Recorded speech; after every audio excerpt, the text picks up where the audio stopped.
खेत में बैंगन की खेती की थी और बड़ी ही अच्छी पैदावार हुई थी। एक दिन वो खेतों से पके पके बैंगन तोड़कर शहर की सब्जी मंडी में बेचने जाता है। सब्जी ले लो, सब्जी, ताजी ताजी सब्जी। शाम तक उसके लगभग सारे बैंगन बिक जाते हैं और बस थोड़े से बैंगन ही बचते हैं। हरिया बचे हुए बैंगन लेकर निकल पड़ता है। रात काफी हो चुकी होती है। हरिया अपनी बैलगाड़ी से घर वापस आ रहा होता है। रास्ते में काफी सुनसान जगह पड़ती है और उस जगह एक चुड़ैल का वास होता है। वो चुड़ैल काफी समय से भूखी होती है। जैसे ही वो हरिया को वहाँ से गुजरता हुआ देखती है, उसके चेहरे पर खुशी की चमक आ जाती है। अरे वाह, आज तो बड़े दिन बाद कोई आदमी यहाँ से गुजरा है। आज तो मुझे कुछ न कुछ खाने को मिल ही जाएगा। आज मैं पेट भर कर खाऊंगी। वो चुड़ैल उस आदमी को खाने जा ही रही होती है कि तभी उसका ध्यान बैलगाड़ी से नीचे लुढ़कते हुए बैंगनों पर जाता है। वो चुड़ैल जल्दी से उन बैंगनों को उठा लेती है और घुमा घुमा कर देखने लगती है। उसके बाद वो एक बैंगन खाकर देखती है तो उसे वो बड़ा ही स्वाद लगता है। अरे वाह, ये तो बड़ा ही स्वादिष्ट है। ऐसी चीज तो मैंने पहले कभी नहीं खाई। चुड़ैल जल्दी जल्दी सारे बैंगन खा जाती है। अब उसके पास एक भी बैंगन नहीं बचता। चुड़ैल को और बैंगन खाने का मन होता है। वो सोचती है कि क्यों ना उस आदमी की बैलगाड़ी में बैठकर उसके साथ ही चली जाए।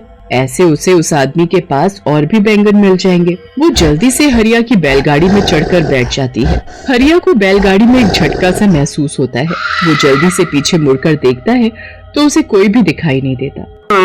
अभी अभी मुझे ऐसा लगा कि मेरी बैलगाड़ी में कुछ भारी चीज गिरी है, पर यहाँ तो कुछ भी नहीं है। हरिया को वो चुड़ैल दिखाई ही नहीं देती और वो बैलगाड़ी लेकर आगे चल देता है। चुड़ैल बैलगाड़ी में बैठकर हरिया के घर तक पहुँच जाती है। हरिया तो घर के अंदर चला जाता है, पर चुड़ैल आंगन में ही रह जाती है और सबके सोने का इंतजार करती है। लता, अरे ओ लता, जरा एक गिलास पानी तो लेकर आ। अरे आप आ गए, मैं अभी पानी और खाना दोनों लेकर आती हूँ। जब तक आप मुँह हाथ धो लो। खाना खाकर सब सो जाते हैं। उसके बाद चुड़ैल उनके घर में आकर बैंगन ढूंढने लगती है। वो घर का एक एक कोना देख लेती है, पर उसे बैंगन तो कहीं नहीं मिलते। चुड़ैल को बड़ा ही गुस्सा आता है। आखिर वो चीज इस आदमी ने कहाँ रखी है? इसकी बैलगाड़ी में थी तो इसके पास और भी जरूर होगी, पर ये उनको रखता कहाँ है? मुझे लगता है इसने उनको और जगह छुपा कर रखा है। मैं भी ढूंढ कर ही रहूंगी। चुड़ैल सुबह होने और हरिया के उठने का इंतजार करने लगती है। जैसे ही हरिया सुबह उठकर नहा धोकर खेतों में जाता है, चुड़ैल भी उसके पीछे पीछे निकल पड़ती है। हरिया खेतों में जाकर काम करने लगता है। चुड़ैल को अब दूर से ही ढेर सारे बैंगन दिख जाते हैं। वो तो खुशी से पागल हो जाती है। मिल गए, मिल गए। आखिर ये मुझे मिल ही गए। मुझे लग ही रहा था कि इस आदमी ने इतनी स्वादिष्ट चीज कहीं और छुपा रखी है, पर मैंने आखिरकार ढूंढ ही ली। अब चुड़ैल एक एक करके सारे बैंगन खाने लगती है।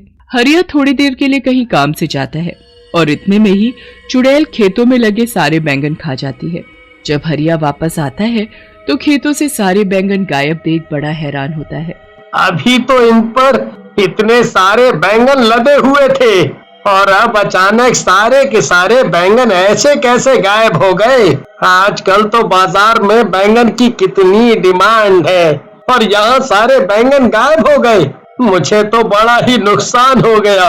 अब मैं करूँ तो क्या करूँ? हरिया वहाँ सर पकड़कर रोने लगता है। उसके महीनों की मेहनत बर्बाद हो जाती है। चुड़ैल हरिया को ऐसे रोते देखती है तो उसे बहुत ही बुरा लगता है। उसे समझ ही नहीं आ रहा होता कि अब वो कैसे सब कुछ ठीक करे जिससे हरिया का कोई नुकसान ना हो। मेरी वजह से इस भले आदमी का इतना नुकसान हो गया। इसके सारे बैंगन मैं खा गई। अब मुझे ही दोबारा इनको उगाना होगा। अगले दिन हरिया इस टेंशन में बहुत बीमार पड़ जाता है और उसका खेतों पर जाना बिल्कुल बंद हो जाता है। चुड़ैल इसी चीज का फायदा उठाती है और अगले दिन से खुद खेतों में काम करना शुरू करती है। वो पूरा खेत पहले अच्छे से साफ करती है और फिर उसमें बीज बोती है। उसके बाद वो रोज खेतों में पानी डालने आती है। बड़ी मेहनत के बाद वो बैंगन के पौधे उगने शुरू होते हैं। चुड़ैल उनको देख बड़ी ही खुश होती है।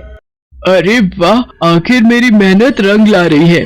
आज इसमें पौधे निकलना शुरू हुए हैं, कल ये बड़े भी हो जाएंगे और फिर इनमें बैंगन लगेंगे।